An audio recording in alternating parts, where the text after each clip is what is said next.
வாழைத்தண்டு கூட்டு பண்ணலாம். வாழைத்தண்டு ஃபஸ்ட்டு ஒரு கிண்ணத்தில் தண்ணி வச்சு அதில் கொஞ்சோண்டு மோர் கலந்து வச்சுக்கணும். அப்புறம் இந்த வாழைத்தண்டை கட் பண்ணி அதில் உள்ள நாரெல்லாம் க்ளீன் பண்ணி எடுத்து கட் பண்ணி இந்த மோரில் போட்டுக்கணும்.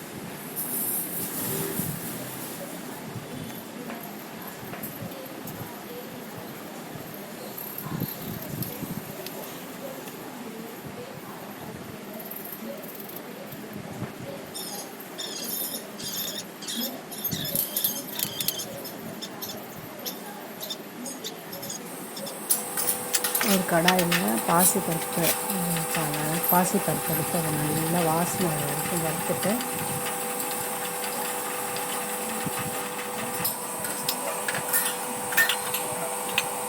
ஒரு கிண்ணத்தில் போட்டுட்டு பருப்பு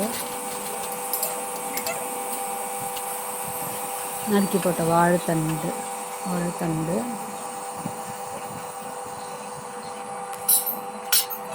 வெங்காயம் தக்காளி பச்சை மிளகாய் எல்லாத்தையும் போட்டுட்டு உப்பு போட்டு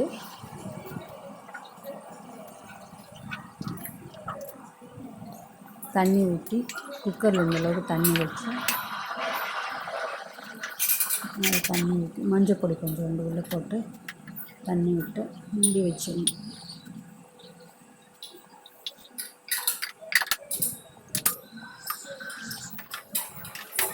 அது ஒரு 10-12 சவுண்டு வந்தோடனே விசில் வந்து நல்லா வெந்திருக்கும். அதை இறக்கிட்டு ஒரு சின்ன தாளிப்பு கொடுத்துடணும். கடுகு, உளுத்தம்பருப்பு, ஜீரகம், கருவேப்பிலை போட்டு தாளிச்சுட்டு அதை போட்டுட்டு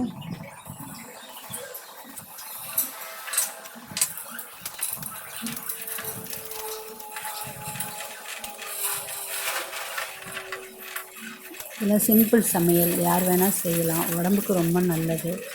இந்த மாதிரி சிம்பிளாக செஞ்சு பாருங்கள். அது கொஞ்சம் ஒரு 5 நிமிஷம் அந்த தாளிப்பு கொடுத்தப்பறம் ஒரு 5 நிமிஷம் கொதிக்கணும். நல்லா கொதிச்சப்பறம் கொஞ்சம் கெட்டியாக வரும். ரொம்ப கெட்டியாக வைக்கணும் இல்லை, போட்டுக்கிற மாதிரி இருக்கும். அது நல்லாயிருக்கும். சாதத்தில் போட்டு சாப்பிடுங்க. நெய் போட்டு சாப்பிட்டா சூப்பராக இருக்கும். ட்ரை பண்ணி பார்த்துட்டு சொல்லுங்கள். தேங்க்ஸ் ஃபார் வாட்சிங்.